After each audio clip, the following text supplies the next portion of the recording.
Again, your patience is most appreciated, and now they hear me in the World Wide Web. And so we are online and in person. As a reminder, there will be a question and answer session, so if you do have questions, there's mics on either side of the room, so please go ahead and stand up and approach the mic, and if you cannot do that for whatever reason, just raise your hand and I'll be happy to come by and hand the mic to you. So without further ado, we will now hear from the team of SeedChange, which includes Aabir, Marvin Gómez, and Pratap Shrestha, on farmer-led seed systems advocating for policies that advance seed sovereignty at home and abroad. Thank you.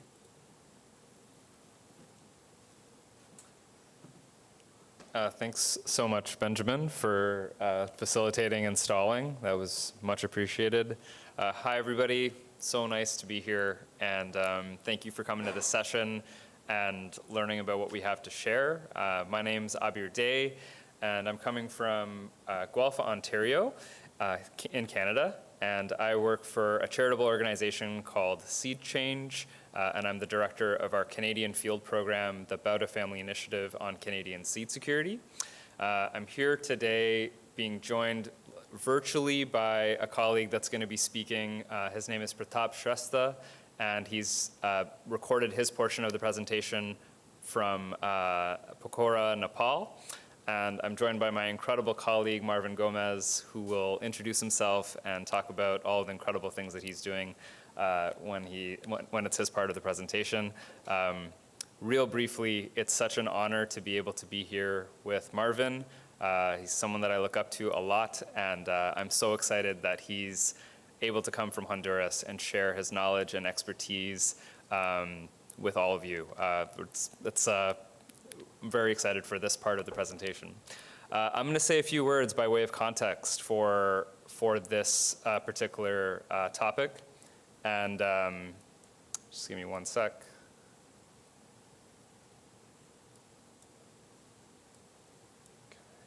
Okay.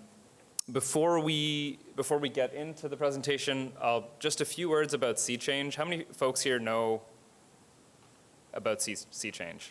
Some hands over here. Charitable nonprofit based in Canada with a mission to advance agroecology through seed sovereignty initiatives all over the world. We run programs in Honduras in partnership with farmer organizations in Honduras, Kenya. You might have seen Daniel Wanjama from Seed Savers Network Kenya. We have the amazing fortune of working with him in Ethiopia, Mali, Timor-Leste, and in Canada. We work with farmers, seed growers, research institutions, and farmer organizations where we focus on increasing the quantity, quality, and diversity of seed that's adapted to organic, regional, agroecological farming conditions. And we implement this work in partnership with farming organizations all over the world and under the leadership of farmers.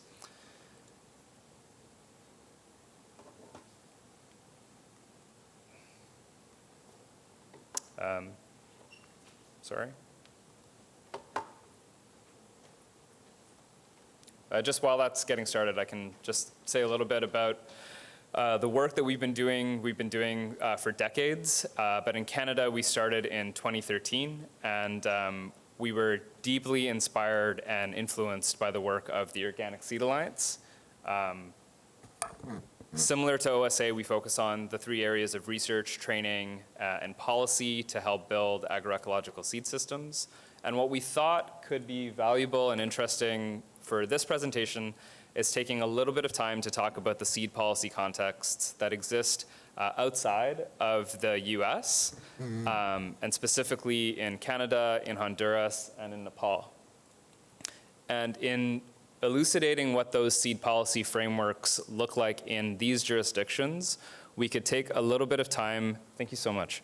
We could take a little bit of time thinking through what are the ways that we can act in solidarity through an internationalist perspective with farmers all over the world, that despite the political, cultural, geographic, economic differences from all of the different countries that we work in, what are the ways in which seed growers, farmers face the same sorts of policy barriers that inhibit the ability for farmers to build seed systems that suit their needs, that advance organic, ecological, the ecologically restorative ways of farming and seed sovereignty that can support that type of farming? What are the ways in which there is common policy barriers across all jurisdictions, and how do we mobilize as a community to advocate for solutions that can address them? So that's kind of like the big picture objective of the session. Few caveats. We wrote some of this content pre-inauguration, and so I don't know if some of the urgency of the way we're communicating some topics, I don't know how they're gonna land, so asking for a bit of grace on that. And we just finished a presentation for those online that may not have been able to see it with Vivian Censur on the Palestinian Heirloom Seed Library. And it had a big impact on me, and I'm sure it had a big impact on all of you. So if that's occupying your mind as well, I understand. And all I can encourage is that it's maybe just another way to think about how we can act in solidarity with farmers, seed savers, and seed stewards all over the world. And I also want to acknowledge that on the topic of farmer-led seed systems, there are some perspectives that are very relevant to this conversation that are absent from this presentation today. This was not intended to be like a SeedChange promo presentation. We thought our session was going to be merged with a few others. It's all good, but what that means is that I want to acknowledge that there's some perspectives that are missing. First and foremost, indigenous seed sovereignty initiatives on Turtle Island that are advancing seed sovereignty in unique and meaningful ways. I want to acknowledge that and acknowledge that those perspectives, although we'll touch on them, aren't being represented here. Of course, there's folks here in this room that know everything about US seed policy, and there's been so many sessions already covering seed policy in the US. So those perspectives aren't meant to be ignored either, and I welcome those contributions at this presentation. And I also want to acknowledge that the EU and the UK, where there are quite restrictive policies on farmer seed systems, and like there's been a lot of creative, steady advocacy from farmer organizations in those jurisdictions that are working to build alternatives. I wanted to bring all of that up because I don't want to limit the parameters of the conversation we can have today. We're showing examples from specific jurisdictions and trying to show where those parallels are across all those jurisdictions and in the US, but then there's like success stories and narratives that are not being shared here that I want to make sure that I acknowledge, and if they are present in the room today, to bring them up when we open it up for discussion. Does that make sense? Yeah? Okay, great. So a bit of framing for this presentation. This is a diagram that was adapted by my colleague Pratap, who you'll hear from, and it shows the two types of seed systems that exist in most countries, most colonized countries in the world. There are farmer seed systems, that is the ways in which farmers save, produce, adapt, and exchange seeds. And then there are formal, institutional, colonial, commercial seed systems, which are ones that are characterized by, modern day society in terms of commerce, research institutions, government seed banks, and so on. It's not meant to be as binary as this. There's overlap, and the seed diversity that's generated from farmer seed systems is used by the formal system, and the varieties that are generated by formal systems are used by farmer seed systems. But when we start talking about seed policy and the regulations that govern seed policy in most jurisdictions, they emerge from the formal seed system. But farmer-led seed systems, indigenous seed systems, they have existed before these types of institutional structures. And these systems don't have to be contradictory, but in most countries they are. And we want to, when we talk about seed policy in this presentation, we're talking about the dynamics in the formal seed system that need to change to better serve the needs of farmers. And that looks different in different countries, but the essence of like this way of thinking is who is the formal seed system serving? And if it's not serving farmers, seed producers, those that are prioritizing seed sovereignty and food sovereignty, how should we analyze it? How should we look at it? And how do we advocate for changes so that it can better perform that function?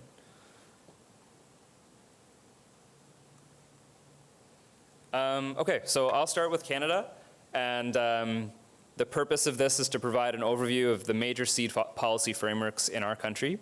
And I've tried to draw the parallels with what it looks like in the US, so you guys have some context for how it maps out in Canada. We basically have three main regulatory frameworks that impact seed. There's the Seeds Act and Seeds Regulations, which is similar to the Federal Seed Act in the US. This is the primary piece of legislation that governs how seed quality and seed distribution is regulated in the country. While they have some impacts on vegetable and fruit crops, they predominantly cover field crops. There's the Plant Breeders' Rights Act and regulations. This is Canada's interpretation of UPOV, and it's paralleled in the US through the Plant Variety Protection Act. I have the Plant Patent Act there as well with an asterisk because it's not technically an interpretation of UPOV. Kiki and Polina, correct me if I'm wrong. But it is an intellectual property framework that exists in the States. And then there's the Plants with Novel Traits Act and regulations, which governs genetic engineering in Canada, and that's mapped out with the coordinated framework for regulation of biotechnology in the US. And these all interact with the organic regulations in different ways. But the reason I wanted to lay out those regulatory frameworks was we've spent a lot of time yesterday during the pre-conference symposium on intellectual property talking about how different tools in intellectual property can restrict the ability of farmers to save, exchange seed for breeders to work with the diversity of material. But it is important to think and look at these seed policy frameworks that emerge from a formal seed system and how the cumulative impact of these types of governance models can inhibit farmer seed systems in different ways. And in some countries, the IP framework, like it is in the States, can have that constricting effect. But in other countries, as we'll learn in Honduras and in Canada, there's the Seeds Act and Seeds Regulations, or there's the Plants with Novel Traits Act, all have different ways of compromising or inhibiting or presenting a barrier to advancing organic and farmer-led seed systems. So and when we look at these, it's important to not look at these regulations in isolation, but to see all the ways in which they interact and connect and have that cumulative effect on farmers. So I'll give a few examples. In Canada, the Seeds Act and the Seeds Regulations governs a process called variety registration in Canada. This is a system that it's a system of peer-reviewed evaluation to ensure that new varieties of field crops, cereals, pulses, and other types of grains perform as well or better than other registered commercial varieties on the marketplace. All of the major grain varieties that farmers use in Canada today have gone through this system, and it ensures that the quality of seed that's sold in Canada meets a certain bar. And in many ways, this is similar to the Federal Seed Act in terms of the functions that it promotes in terms of quality seed being sold to farmer. This is another check that's available in Canada to ensure that farmers can trust in the quality of seed that's being sold to them for the major commodity crops, and they're not just relying on the claims of seed companies. However, it's really only accessible to public and private plant breeders that have established breeding programs and that can provide all of the data that's required for this process. There's no provisions within the system to run trials in organic conditions or evaluate material for how it might perform in the types of markets that small-scale agroecological growers would be selling into. We have been working with the University of Manitoba since 2013 to run a participatory plant breeding program on wheat and oats. And farmers are developing or have developed varieties that are promising organic wheat varieties, but there's no mechanism for them to independently steward those materials through this variety registration system. So there's this enormous barrier that exists for these materials to be able to be sold as seed in Canada. If you don't register these varieties, you're not allowed to sell them as seed. You're allowed to sell them through direct markets as grain, but never, proliferate that variety across to different farmers across the country. So a tremendous barrier that exists for organically developed field crop varieties, especially those ones that are developed by farmers.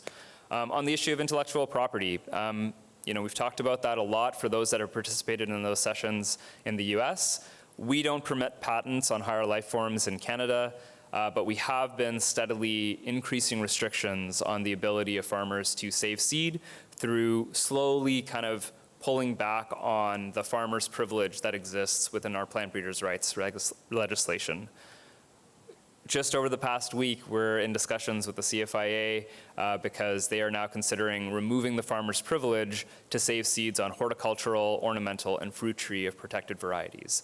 Not a common practice among a lot of organic vegetable farmers in Canada to save seed varieties of protected crops. But if that ability just gets removed entirely, it has an enormous impact on the broader, what that means for how the farming community interacts with IP legislation. And if you're a fruit tree grower, that actually has an enormous impact on your ability to maintain the varieties that you want to have access to, your ability to adapt varieties to organic markets, and ultimately farmer livelihoods.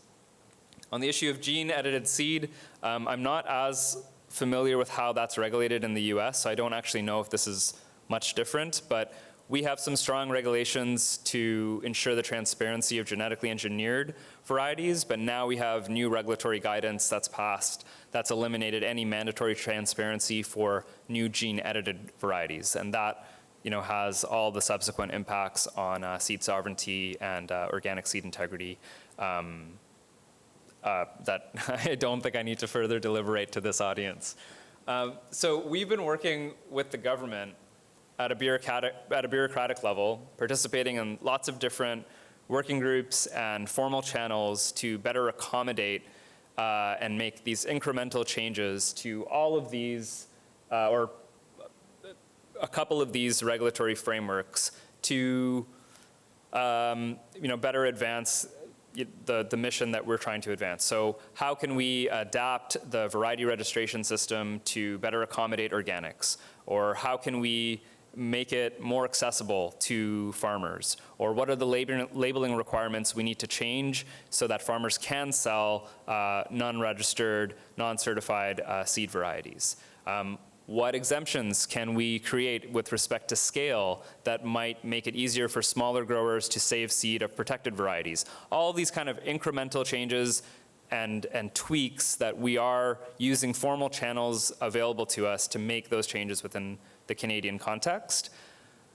But as you can probably tell from my tone, they're still incremental and they're tweaks, they're reactionary, they're isolated in their benefit. And we need to do that work because that is important work that needs to happen so that we can achieve some wins and we can reduce harm and we can mitigate the adverse impacts. But as we've been working on this for the better part of more than a decade, we need to do more than that. And we need to remind ourselves of what the bigger picture is of what we're trying to advocate for. And so I'll just give a quick overview of, on the issue of variety registration, we're advocating for those exemptions that I've been talking about, but really what we need is a massive reorientation of public funding to fund participatory, organic, farmer-led, public interest plant breeding. If there were public plant breeders that were available to work with farmers to develop varieties on organic farms, they would have fewer challenges navigating these materials through the system. For those that were present at the seed policy session earlier this morning, this is not obviously new to folks in the US that have participated in the Seeds and Breeds Coalition and the advocacy efforts of Organic Farming Research Foundation.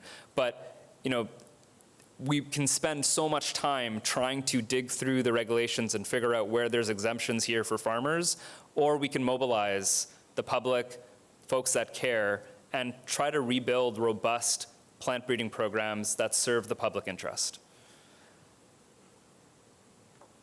The distinction between incremental changes that'll hopefully improve the situation for certain farmer groups versus a long-term public policy and investment strategy is at the crux of how we can be more strategic in advocating for what we really need. And I think about yesterday's session on intellectual property rights, which was incredible, and you're having to sort through these super complex frameworks to participate in the public process. And at what point do we just say, we need to enshrine the rights of farmers to be able to save seed on their own farm? That should never be up for discussion, and it should be non-negotiable. And there are tools that exist that are incredible solutions that we should, again, in parallel, support. But at what point do we just make that a non-negotiable ask to the decision makers that are in charge of or that are choosing to erode this right? In Canada, it was the farmer's right, farmer's privilege. I don't know what it's going to be now, but I think we can all kind of see the direction that it's going in. For genetic engineering, we just need to mandate regulatory approvals for all gene-edited crops and market transparency. We have a seed lobby in Canada that's advocating for truth in labeling. And so don't worry about federal seed standards, just advertise what you need on your packet, that should be enough. Apparently that standard doesn't apply to gene-edited varieties or genetically engineered crops. And I think this is where I wish we had the perspective of Indigenous seed growers here, because Canada is a signing member. We've ratified the International Treaty on Plant Genetic Resources for Food and Agriculture.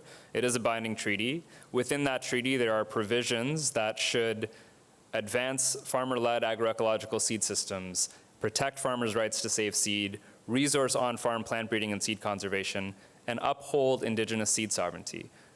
We need to advocate to the federal government to uphold these commitments. And it's not a technical issue, as we'll learn from Marvin and Pratap. It's a political economy. It's a political will issue. And I wanted to share these kind of observations that might not be that radical for folks here in the US that have been advocating for this stuff for a long time, but to help illustrate that there's these incremental changes that we should be working to make, and we can't lose sight of the broader pieces that we need to be advocating for. And I'll say the international seed companies, you've all seen that chart of Phil Howard showing the concentration of the seed sector. Kiki showed it earlier today during a presentation. Those multinational seed companies don't have jurisdiction, right? They're pressuring the same sorts of restrictions at different levels in different countries. And if we are approaching the way we need to address those pressures in an isolated way, we're kind of losing that war. We're losing that battle. There are ways that we can be in solidarity against those pressures, and by understanding the frameworks that exist in other jurisdictions, it might help us do that. So I wanted to just close with a quote of something that really stuck with me early on in my learning about seed policy. It was a response to a question of what do farmers want.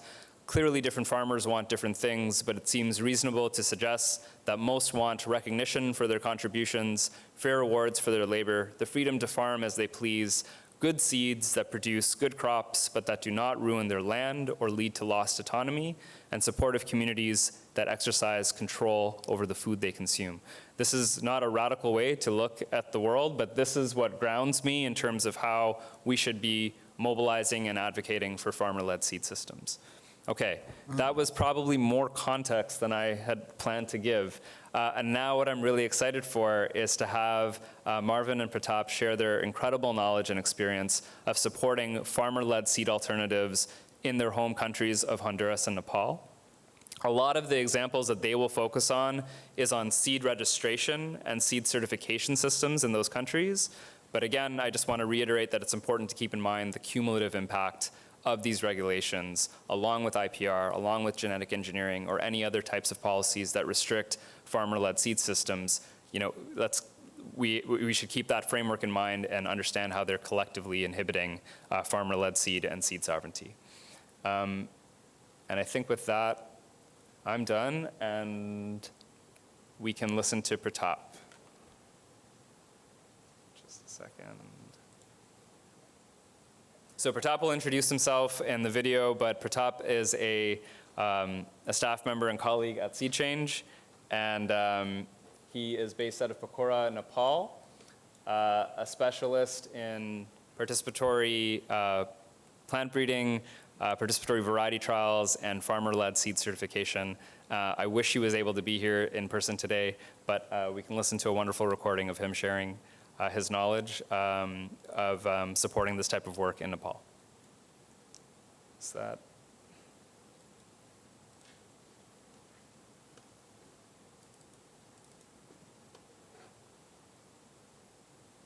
Hello everyone, I'm Pratap Shrestha.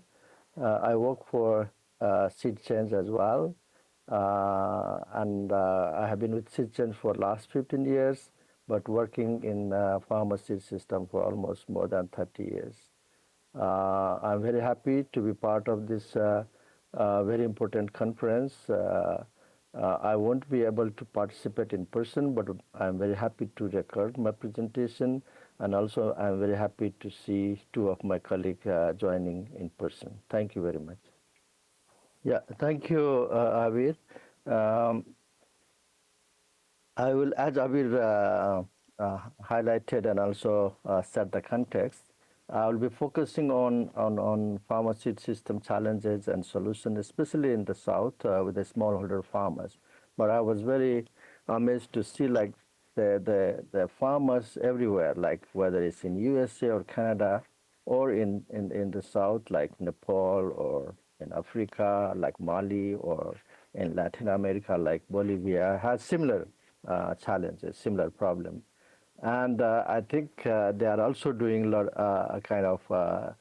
given the constraint, especially from the formal seed system or from the seed policy and law, they are trying to navigate through and find ways to strengthen and carry on their seed system.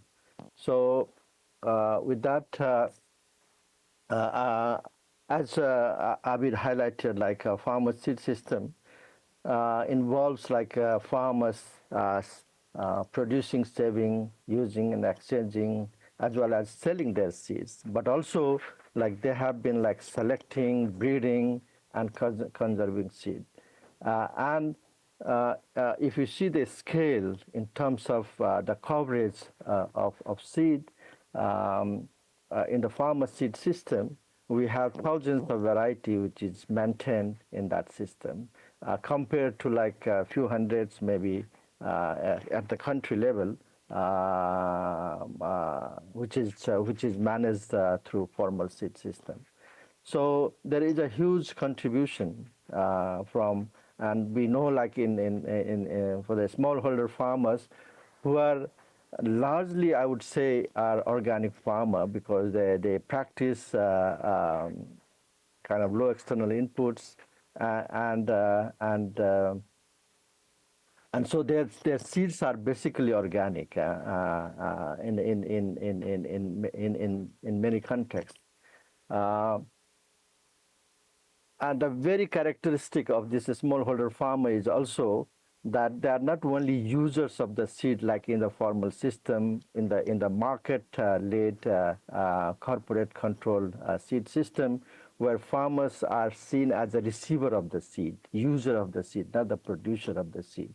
But it's the contrast is in the farmer seed system, farmers also produce seed, they produce seeds which is adapted to their condition, which address their food, nutrition, cultural needs, as well as their cash needs. So, and this is very important, like this understanding of farmer both being producer and user of the seed sets the kind of context that is matter, like seed sovereignty is a core of smallholder farmers for their farming and for their livelihood, because they are then able to control their seed, the kind of seed they want. So this is very critical. But this is not that element is not considered when we talk about the formal seed system. Also, the farmer seed system, can you go back? Thank you. For farmer seed system is part of the national system. It's like two coins of the same seed system, the national seed system. But there is the whole focus is on formal seed system. The farmer seed system is always like marginalized, not even recognized within the seed policy and law. It's like invisible, but it's there. Like we know, more than 80 to 90% of the seed which farmers use comes from the farmer seed system.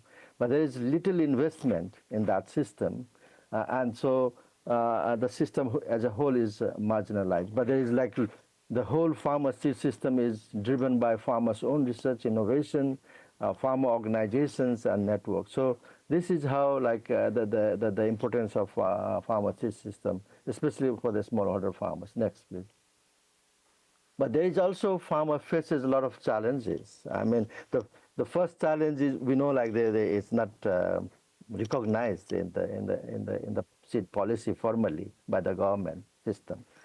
But farmers, the smallholder farmers, are also increasingly marginalized. They are pushed to like through a lot of other kind of policies and intervention. For example, like the land grab and especially the women farmers.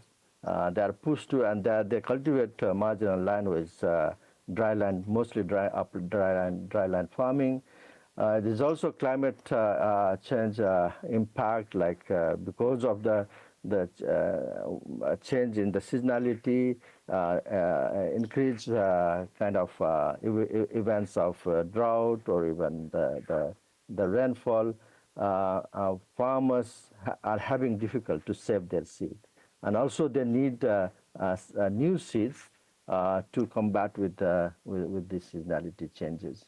Also, there is a lack of investment in as I said earlier, in the research and development.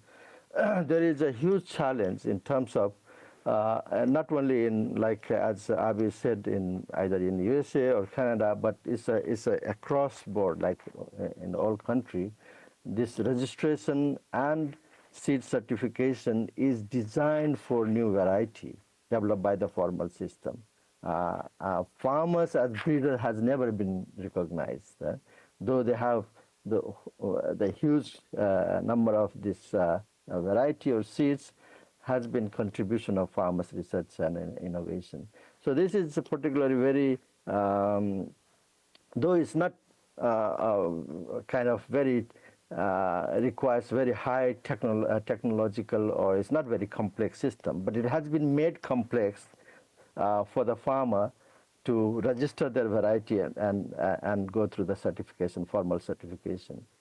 There is this privatization of seed, like restriction through IPR and breeders' right, which has also gives corporate control. But it undermines. There is even though there is like through ITC treaty, there is a provision of farmers' right in Article 9. This article is weakly implemented even by in most of the country by the member country. And farmers, like there is, because they are not supported, farmers organization in terms of farmers association, farmer group, cooperative are also not very strong, like they are weak to take this on. Next slide. So I'm sharing some of the experiences from most of the country in South, where SeedChange is working for many years with the smallholder farmers, especially women farmers, who are also custodians of seeds and seed diversity. What we see is there are two ways especially like both farmers' local variety, because farmers' variety are also constantly selected, developed by the farmers. And though it's a local variety, it is actually variety in continuous development. So that is one aspect of the local traditional varieties. But also variety developed through participatory plant breeding, and my colleague Marvin will share a case from Honduras. But there has also been challenges where farmer breeding new variety either by themselves or in collaboration with breeders, for formal breeders through PPB there has been a lot of challenge in registering that variety, because the registration is the first step to like commercial production of seed, commercial production and marketing through certification. So what we see is like through years of working with a formal system and kind of advocacy, lobbying, particularly we have a case in Nepal where we were able to actually kind of through policy review and seed law, seed regulation review, we were able to include a provision for the registration of farmers' traditional local varieties. In 2005, and since then there has been now many local variety has been registered by the farmers, especially by the farmers association, farmer group, and community seed banks. So now because of that, farmers are now able to produce and sell those seeds of those registered local variety commercially. Now, how it was possible? Like it was realized that for registration of local variety, the procedure should be very simple. Like because the variety already exists there, and many farmers are growing it. It is already so. So it was the application usually which is applied for the new variety or PPB variety of 3 criteria or even 4 criteria like new, and then DUS like distinct, uniform, and stability. We were able to convince, and it was logical, that a farmer variety, traditional variety, don't have to go through this those criteria because it's already stable. So because farmers are growing for many years, uniformity is not a big deal, because uniformity in the sense like in the traits of interest, usually these local varieties are uniform and can be selected to uniform if there is incentive for producing seed and marketing. So the main focus was on distinct, like D criteria of DUS. Like if it's a distinct and is distinct for the trait of interest for which the variety is being registered, then it was enough.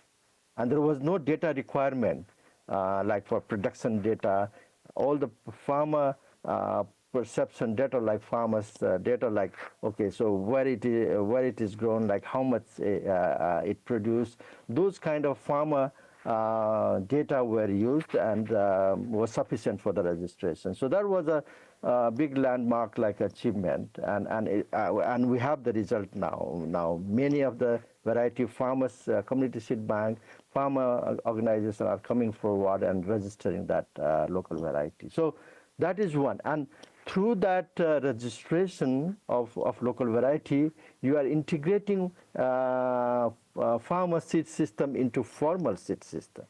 In fact, in future, I mean, it should be, it's a false dichotomy. It should be only one system. It's a formal, it's a national seed system. The dichotomy of formal and farmer system is I would say, is not necessary. The farmer seed system should be part of the national seed system and recognized through policy and law. That will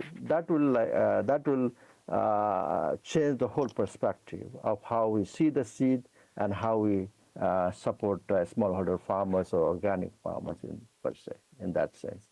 So that one two-prong approach, when I'm saying two-prong approach, the one approach is integrating, like enabling farmers variety, both local and farmer-bred variety or PPP variety, to national system and through the national system. The same with the PPP variety in Nepal. It requires minimum data, and now for many years now, there has been a lot of PPP variety which has been registered, and it has helped to produce and market seeds. So that is one more desired way of recognizing farmer seed system. Another seed system, because you see, like as we know, like in formal seed system, it is still limited. It deals with a new variety. Yeah, and the scope is limited for the so-called formal seed system. In the farmer system, we have huge number of variety. Yeah, and the scope is so large. It deals with thousands of crops and variety. So it also may not be possible, like, to go through this system of formal registration and certification. One thing I would like to say also is while you're integrating the local variety or farmer seed system in the first approach, it also requires have more relaxed and decentralized registration and certification, especially. And for example, like in many countries, also like in Nepal, we have certified seed category called truthful label seed, and it has a less requirement in terms of inspection and criteria. It's very close to like quality declared seeds. So that is the first approach. In the second approach, I am saying it may not be required to register formally for all the variety, but farmers are dealing with huge number of varieties. So how can we strengthen that area of farmer conserving, producing all the different kind of crops and variety. So and also in many countries, because there is a limitation of and difficulty challenges in registering and certification through formal system, one of the alternative some of our partners and organizations are piloting is using participatory guarantee system is a kind of self registration and certification of the farmers seed variety or crop variety. So this is more especially we have a few countries doing it. I'm sure there are many countries, in other countries as well. Some organizations are trying this, but we have our partner in Mali called IRPAD with the support from 11th Hour Foundation. They are piloting the PGS system for self-certified, farmer-certified and quality assured seed. We have Prodi in Bolivia, who is also piloting a similar approach. We have Farmer Seed Network in China, where one of the member of the PPB working group, which is supported by Global Alliance for Future of Food, is piloting this. And thank you for showing me this, taking to this slide. The same thing, as you see, the first part on the upper part is integration, registration, formal registration and certification of local variety, and PPB variety.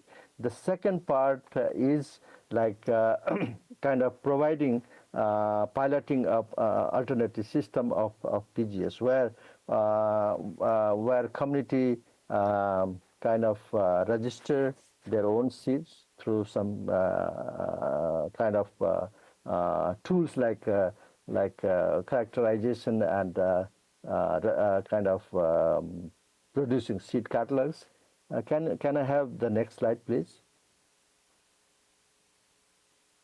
Yeah, this one. So we have like the community registration. So they have like their own. They can set up their own system of characterization and maintaining a seed register or catalog, both for local and PPB variety. And then in the second step, like PGS for seed quality, like farmers are like. Supported with some orientation on seed production and seed quality. Also the setup procedure for seed production, especially also mechanism for monitoring and assurance of seed quality. So this is all done by farmers on committee, and then production of the seed, like through farmers cooperative or seed committees or farmer organization. They quality monitor by seed committee, quality test. They either they do themselves. There are ways to do like seed quality locally test, but also if there is access to local seed laboratory, they can also use that, and then they are sold as farmer seed because it's not still recognized by the Seed Policy and Act. If you can go back to my previous slide, please. So this one, like when this piloting, and I think there is a lot of good results coming from this piloting. So once this pilot is success, and there is also continuous dialogue, because in that piloting, when in the seed committee, the breeders and the researchers from formal system also are invited to sit in that farmers seed committee. So through that piloting, once that there is adequate evidence that this system is good for producing quality seeds and marketing that through farmers' own initiative, then ultimately again this has to be part of the national seed policy and law, recognized by that.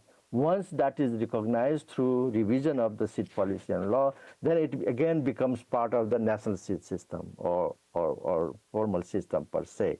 So this arrow shows that like this goes back to the national seed system and then become part of the whole national seed system. Next slide, please. Sorry if I'm taking more time. Next slide, please. So I think that is what I wanted to say that I mean we have big struggle in terms of especially smallholder farmers trying to like produce, sell. Even in some countries they are criminalized for selling their seed. And so there is a struggle which farmers are facing in South. But I think I'm very happy to see that these issues are being discussed in the conference, and I also see a lot of kind of area and scope for collaboration and alliance building actually from west, from north to south, north-south alliances in terms of how do we support like organic farmers and also smallholder farmers, as I said, basically who are also organic farmers, and there is this need for further support and collaboration. So with that, I end my presentation. Like in Q&A, I won't be there to respond, but I'm sure my colleague Aabir and Marvin will be happy to respond to your question. Thank you very much. Back to you, Aabir.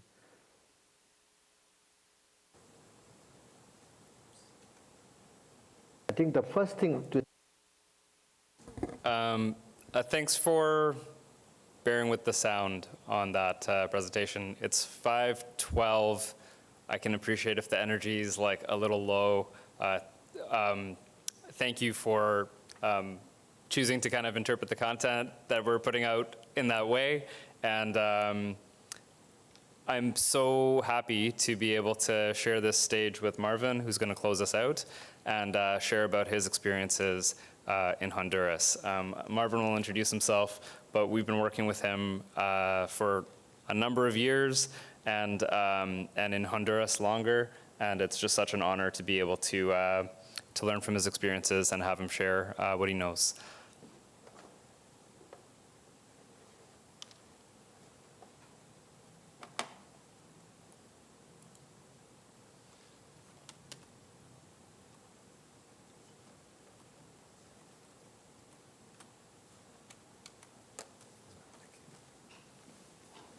Thank you, Aabir. I'm grateful for be here and to share this experience. And I'll be focused and giving more emphasis in the presentation in the experience of Honduras, but also we'll take a bit of the experience in general in the region. Do we have a collaborative PPV network that's have, I think this year, 25 years, almost 25 years. So we're working on PPV in Central America, including Costa Rica, Nicaragua, Honduras, Guatemala, sometimes, south of Mexico.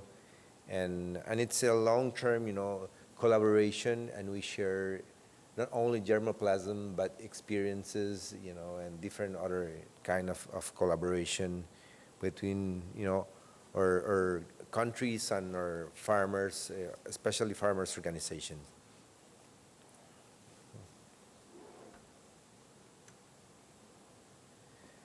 As you know, our region is wide environmental and cultural heterogeneity. We have many different traditional and local communities, indigenous populations around the region, and this influence in the way we manage the diversity and the way we make sustainable use of these resources. Also, we face climate change as a major threat for our food security. Our communities and our smallholder farmers especially are high dependence on local agrobiodiversity. In Honduras, for instance, 70% of farmers rely on local seed systems. That it's tremendously important for us. But in the last 60 years, we have been experiencing, this extension model on focus on modernization, and that's trying to promote green revolution and all that, may have an impact on the diversity that our communities manage and all that. Sorry. You can also use this. Oh, thank you. So some of our story in late 80s, influenced by low rates of adoption of the use of improved varieties, and under this top-down model of extensions, the national programs try to promote, try to include this concept of training farmers on local seed production. I mean, they understand that in the traditional or the conventional way, the adoption rates are very low, especially in beans and maize, because farmers always, they grow their own seed, and they save their own seed, and looking for ways to increase this adoption rates, they're trying to, to promote some artisanal, seed production models, And this is the first time when this extension model is trying to work in farmer context and trying to see, and to develop or maybe to strengthen some capacities at this level. At the end of the 90s, participatory plant breeding approach emerged as a new way, as a new paradigm, emphasizing the role of farmers in the plant breeding. At that time, seed security concerns emerged also as a new paradigm to strengthen farmer food security. In that moment, you know, one of the major, you know, challenge that PPV, you know, like community have at that time is how we can ensure that the varieties that are then developed by farmers can spread in different communities, you know. This is a big challenge, and that states the foundations, you know, of this local seed production approach, you know. The principle that guide this approach is trying to boosting community seed security, you know, strengthening farmer seed systems, but also contribute to the sustainability of PPV through new economic opportunities for farmers. You know, farmers invest a lot of time working in research, you know, and it's also, you know, fair to contribute in an economic way for them. So we have in the late 90s, in not only in Honduras, but also in Costa Rica and Nicaragua, the PPV, you know, was implemented under like a decentralized extension models in the case of Honduras. In the case of Costa Rica, it's different because the government take a lead implementing PPV model. And since 2000 to date, all the beans variety, for instance, from Costa Rica are developed, you know, under PPV model. And that is, it's very important. But in our case, the government doesn't, you know, have interest in this approach. So we established a collaboration between farmers' organization, between, you know, research center, in this case, Zamorano University, and the NGO, FIPA, and they start this collaboration process and implement the PPV program since 2000. To date, we have 26 bean varieties released, 12 maize varieties, and 6 of these varieties have been registered at the national level. In 2008, PPV community of the region, you know, trying to strengthen the capacity of local seed system on seed production, developed this model, what we call local seed production. It's a way to try to, you know, as I say later on, to strengthen farmers' capacity in seed production, but also it's a way to have economic, you know, opportunities from the PPV activities. You know, farmers can also have incomes selling seeds at the local level, at the regional level, and in some cases at the national level. But we have to remind that in our countries, as Pratap explained and as Aabir explained, is farmers cannot sell their seeds, you know. It's only the certified seeds, I mean, the registered seeds can be sold, and you have to be registered as a seed producers and all, you know, all this aspects. So we start this initiative knowing that we are against, you know, the system.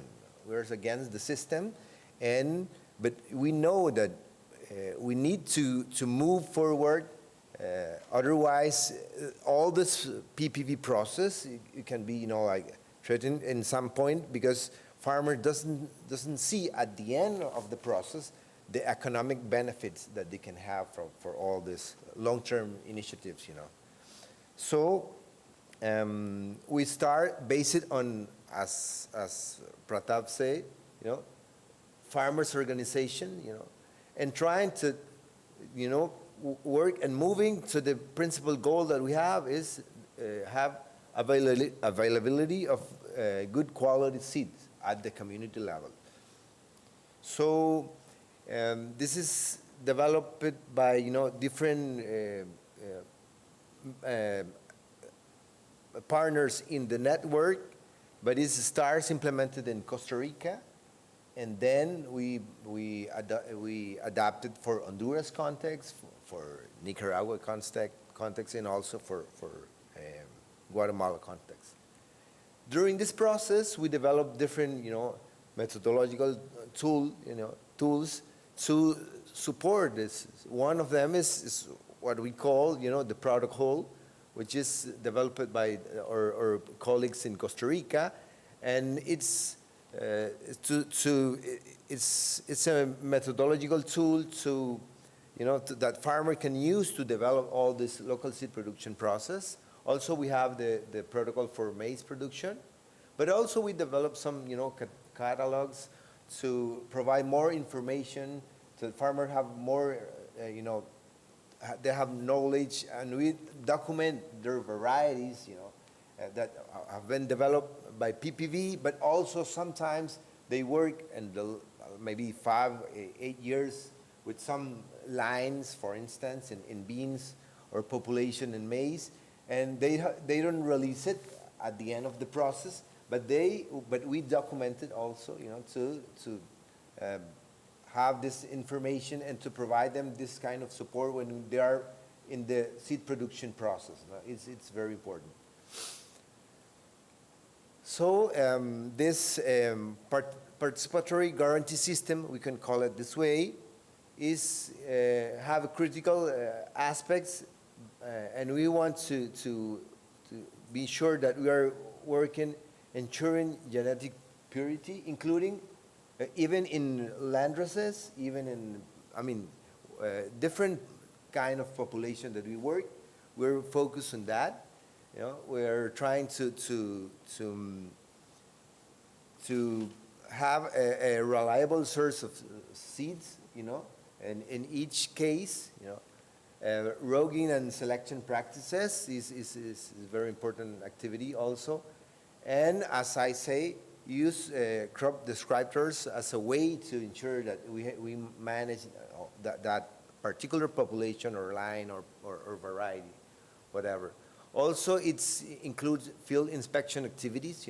Farmers come together and they have a mechanism to visit different plots and see if there are and make some inspections, to provide timely recommendation for crop management, apply an inspection method also.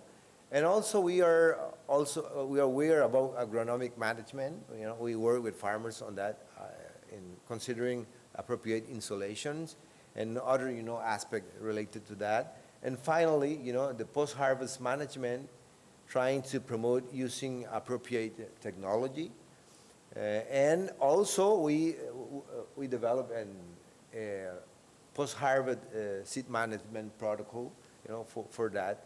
And at the end of the process, what we want this model wants to guarantee that farmers produce and farmers have access to high quality seed with different kind of varieties. Whatever variety you want to produce, you can use this model.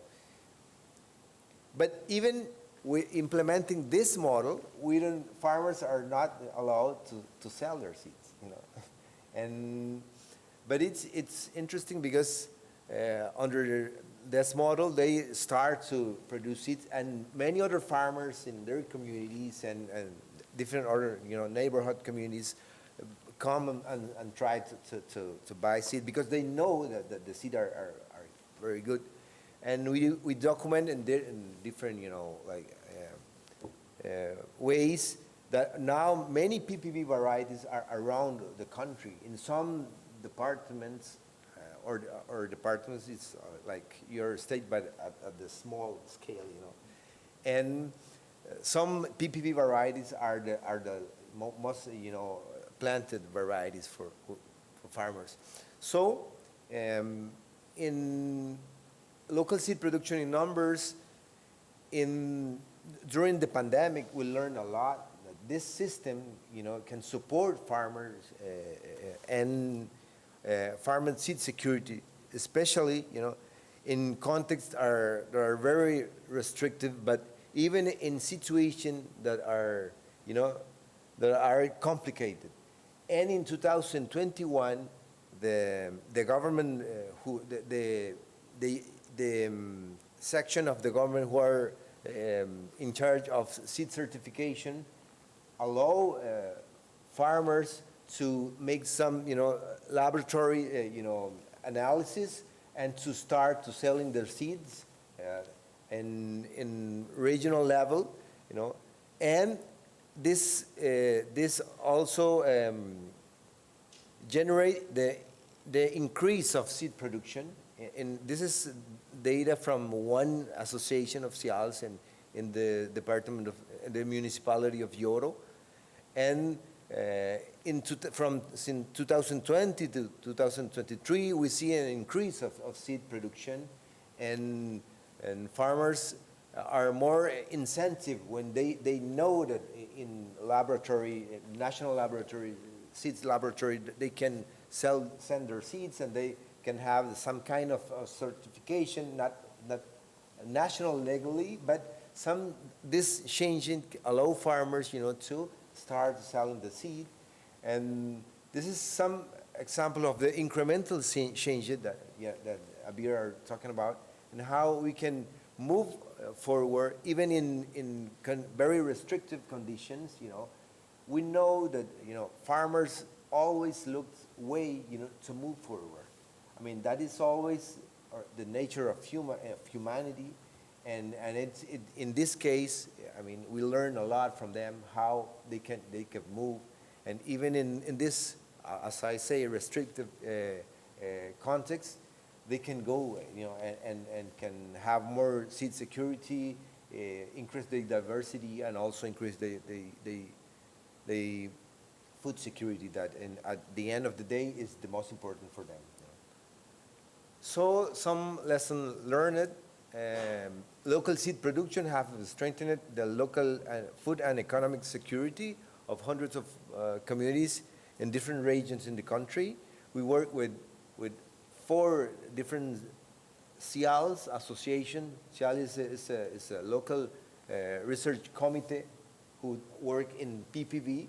We have in Honduras almost 150 around the country, and and they are organized at the regional level in associations, and they lead the seed production from each region. Another important lesson learned is that climate change also represents the main challenge for seed production in the context of small farmers, due to limitation in access to technology, to reduce the need to face biotic and abiotic challenge. Also, the participatory seed certification system has proven to be an effective proposal to strengthening the local seed system and recognize farmers' rights. And finally, even in this context, even that pandemic, we learn a lot from the pandemic. The national seed system is still centralized and still resists this new, way in seed production. And I think it's a long way, war. We can say this, but I think we have some successful in the last years, and I think we have to move and still working. We have almost 25 years working on PPV, and even we have highs and lows. We know that there's a way and how we can move forward, and also being guarantee that farmers can have the control of their own seeds. Thank you very much.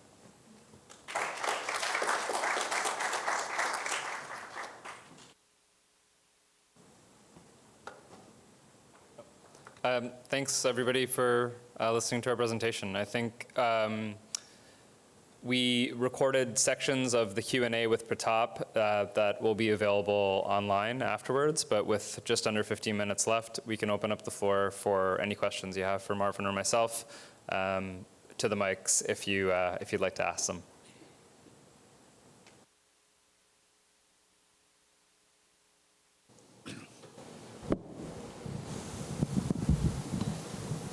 Thanks, both of you, and thanks for Pratap. It was a great presentation. My question probably has a relatively short answer, I think, and I just need a little bit of a reality check based on my current ignorance. But you've all talked about, I know the sort of situation in Canada, but in other countries which are maybe what we call, say, more developing countries or lower income countries, what's the mode of communication amongst all these organizations and these producers? How, say, digitally connected are they? Are there online tools that they can use to exchange information, whether it's at the technical level or just at the sort of a community organization, advocacy level? Thank you. That is a big challenge for us, I mean, in many communities, the internet connection is not working as we have here, So we use, like WhatsApp. It's something massive in Honduras, Everybody's using WhatsApp, and it's a way to communicate, It's a way to being engaged with communities, but also, I mean, we are based on at the community level, work with the association, in some cases cooperatives, different kind of organization, and at that level we try to develop this, not only the awareness about the need to have control of seeds, but also the need to work in the long-term, process, and to know that at the end of that journey, you can have more, I mean, more the control of your seed. You can maintain the tradition of our ancestors, to have their own seeds, and doesn't be waiting, as farmers say, waiting for others for seeds, So communication is a big issue for us. I think we with WhatsApp and this kind of apps, we improve that aspect, but we have a lot of things to learn in the process. In terms of the network for data and all that, it's another issue that we need to address, because we need to have more improve our communication to provide more information about farmers, how some varieties perform in other places, and all that information they can have access. But under our current limitations, we are doing meetings to present results at the community level. We have meetings at the regional level in presence, to try to disseminate the information that they generate in the PPV process.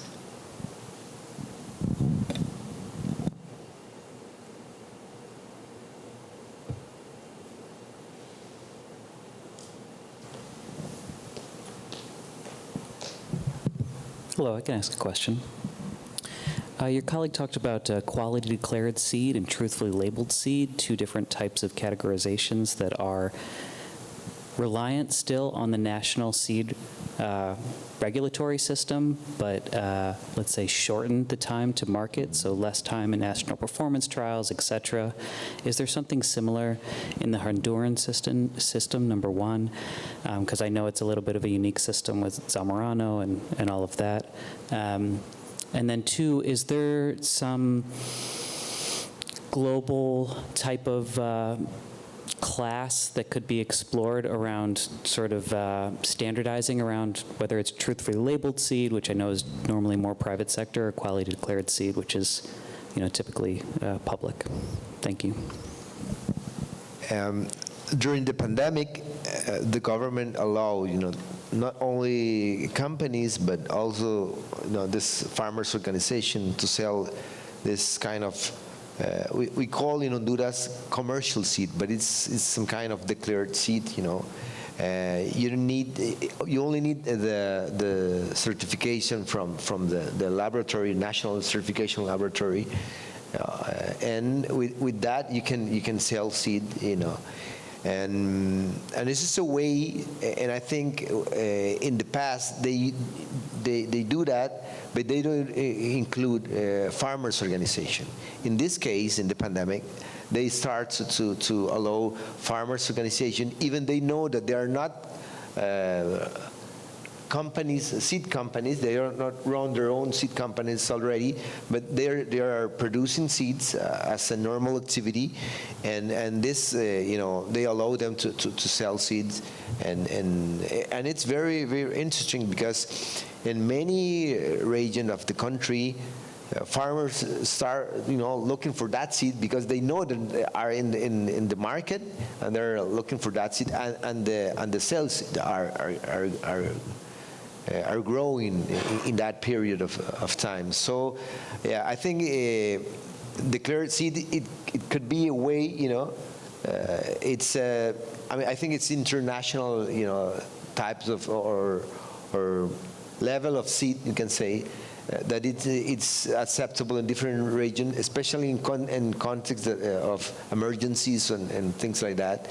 And I think this is a way, but we still, struggling with the formal system, because we know that the big companies, are, like aware of that and say, we don't need some flexibilization of our current model, So this is it's a permanent, struggle that we are facing with farmers. But I think one important aspect is the rates of adoption of PPV varieties. In some cases, 60 or 70% of farmers' varieties came from PPV processes. So it's massive the way that they're using. So I think, and we know that it's a more cost-effective also way to develop varieties in our context, and to use agrobiodiversity, in a sustainable way, and to maintain the control of seed for farmers.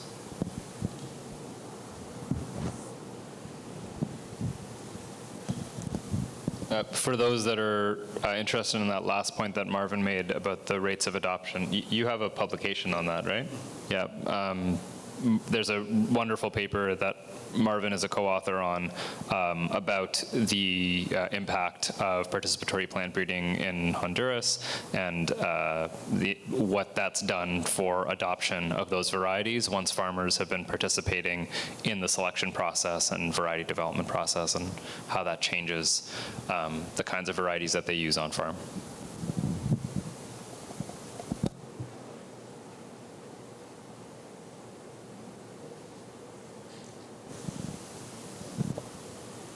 Any other questions from anyone? How's the energy right now? That's okay? Go. Did everything make sense? Yeah? Okay. Should I put the survey slide up? Okay. I just maybe wanted to say a couple other things, but if folks have questions, go for it. To maybe try and make it a little bit more tangible in the US context. Is that good?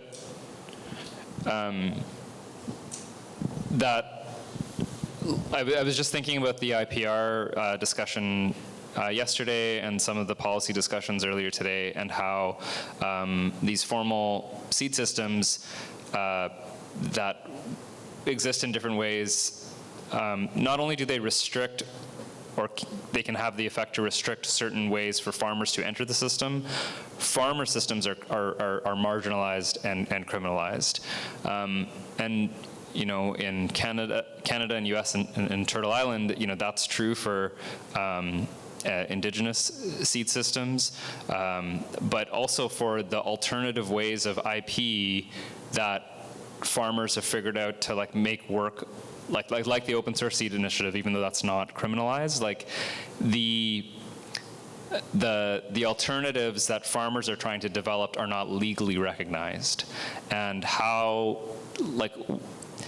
when we start to think about ways in which we can act in solidarity, from how the US can be in solidarity with Canada, with Honduras and Nepal, is identifying all the different ways in which the systems that are trying to support farmer-led seed systems, how are they inhibited or marginalized by the formal system, whether it's IP, whether it's registration or certification.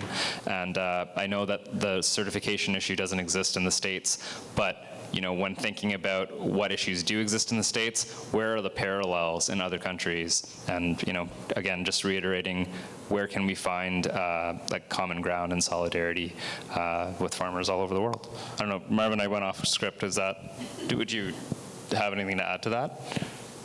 Oh, I mean, I think there's a lot of things to learn from different jurisdictions, as you said, and something that I learned a lot in the last 10 years in being involved in this process is that in some cases, in some countries, for instance, the goodwill of some representatives of the government can make the difference, and I think when we are trying to make policy advocacy, it's important, to identify these champions, and see how we can work with them and start. And I know that sometimes it's not enough, the incremental changes, but it's a good point to start, and to move things, But we need systemic changes also, and we need to move for that also.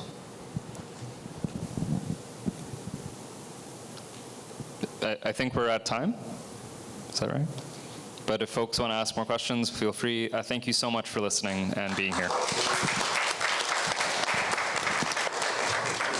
Please don't forget to scan the QR code and provide an evaluation. Please don't leave without doing so. Thank you.